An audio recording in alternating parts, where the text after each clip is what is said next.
My name is Hugo McGillian. I am a 24-year veteran of the United States Air Force. I retired last February 21st, 2018. My highest rank was Master Sergeant E7, United States Air Force. I was a flight medic.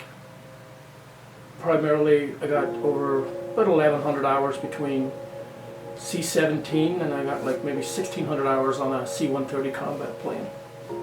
I had about almost 6,000 flying hours by the time I was done after 24 years. I was deployed 16 times. First time I was deployed is when Michael was, I'm going to say, 4 months old. So I grew up, Northern Ireland, if you don't understand, was divided between Catholic and Protestant.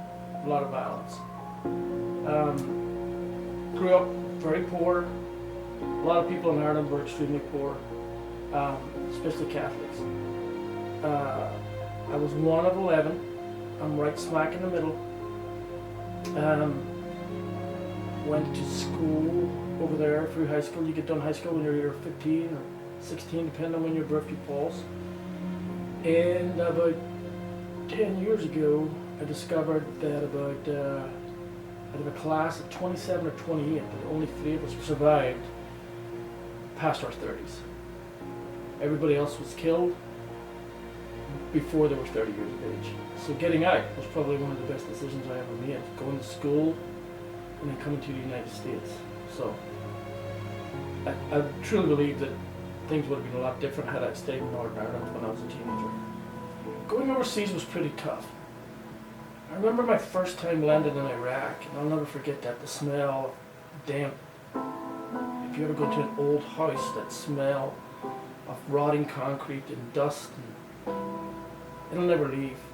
I remember going there and like, 6 of us landed in Iraq, get out in the middle of the night, and we're surrounded with Polish people, and Korean people, everybody was there. I remember being scared a little bit, not knowing what was happening. And our job was to blend in with everybody else, and our job basically was to save all these people that we couldn't communicate with.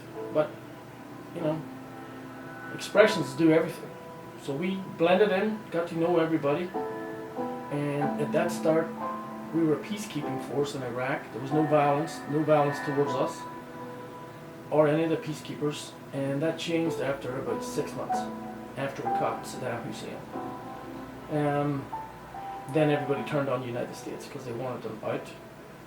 And that is about 17, 18 years ago, and things still have not changed over there.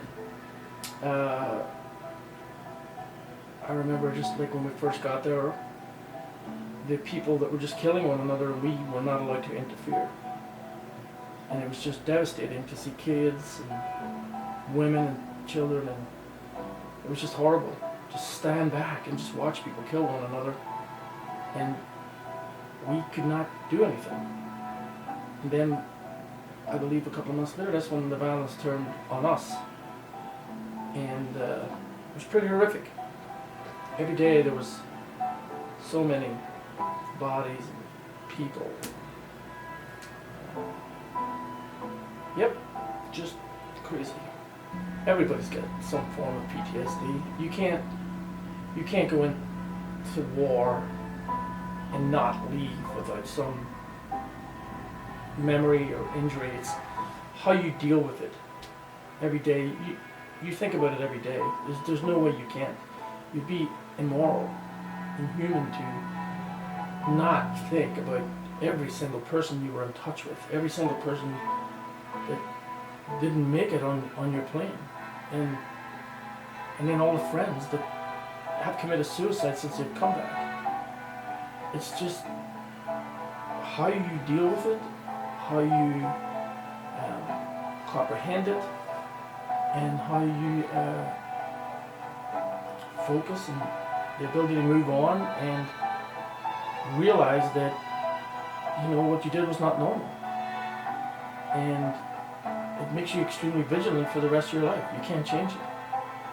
But, you know, I went and got help after my friend killed himself when he came back, and it was probably the best thing I ever did, because talking to people about your experiences and what you feel, you feel more guilt than you do anything else. That you survived and they didn't. And what did you do wrong? Like you didn't do your job right, or you didn't do things right because you're still here on this planet and they're not. So, and you've got to focus on the things you have in life and accept help, and then try and comprehend it. Just move forward. You're never going to change anything, but you can definitely deal with it a lot better if you go and talk to somebody and try and understand why you're thinking these things and how to move forward.